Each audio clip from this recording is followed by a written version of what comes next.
எதிர்ப்பு சக்தி கூடுதல் கிரீன் ரொம்ப எவ்வளவு நேரம் இருக்கு டைம். ரெண்டாவது கிரீன் டீ கிளாசிக், ஒரு பட்டு ஒரு லீஃப் ஸ்டீம்ல வேக வச்சு ரோல் பண்ணி ட்ரை ஆகுது கிரீன் டீ கிளாசிக். அது நம்ம ஒயிட் டீ கிரீன் டீ அந்த கிளாசிக்கும் ஒரே லீஃபை 2-3 தடவை யூஸ் பண்ணிக்கலாம். இந்த லீஃப் ஒரு 2-3 லீஃப் எடுத்து 2-3 தடவை ரீயூஸ் பண்ணிக்கலாம், பின்ன எடுத்து சாப்பிட்டுக்கலாம். அதான் கிரீன் டீ கிளாசிக் ஒயிட் எதிர்ப்பு சக்தி கூடுதல். மூணாவது black tea leaf English tea, ஒரு பட்டு 2 லீஃப் ரோல் பண்றோம். Rolling, fermenting, oxidation, dry. Oxidation chemical natural. Example apple cut பண்ணா, மருதாணி, கத்தரிக்காய் எது கட் பண்ணா ஆக்சிடேஷன் ஃபர்மெண்டிங் ஆகும். கிரீன் டீ ஒயிட்ல ஆக்சிடேஷன் இல்ல, மெடிசன். ஆக்சிடேஷன் ஆகும்போது கலரு, டேஸ்ட், அது மருத்துவ குணங்கள்லாம் மாறும். டேஸ்ட் நல்ல ஒரு மனம் எல்லாம். அது பிளாக் டீ லீஃப்.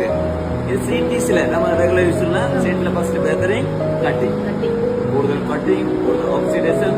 டஸ்டா இருக்குது, ஸ்ட்ராங்கா இருக்கும். 1/2 டீஸ்பூன் 2 ரிப்பிள் டஸ்ட், டபுள் ஸ்ட்ராங்கா டீ. அதுக்கப்புறம் ஏலக்காய், மசாலா, எண்ணி, இந்த மாதிரி ஃபிளேவர் ஒவ்வொரு சாயத்துக்கு தகுந்த ஃபிளேவர் ஆட் பண்ண. ஒரு இலையில 1 கிலோ டீ பொடி, 100 கிலோல 25.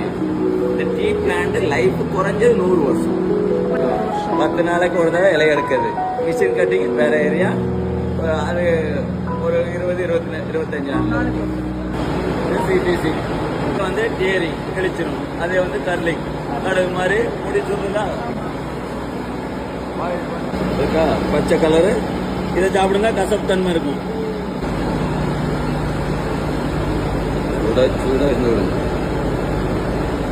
சூடா இருக்கா? டீ கடைக்கு போனா என்னது லைட் டீ, மீடியம், ஸ்ட்ராங்னு போயலாம். இதுல எல்லாம் உள்ள இருக்கு. இதை போட்டு சலிக்கணும். இந்த தண்டெல்லாம் தனியாயிரும். இது ஒரு செடிகளுக்கு கம்போஸ்ட் உரமா சலிக்கிறதுக்கு வாங்க.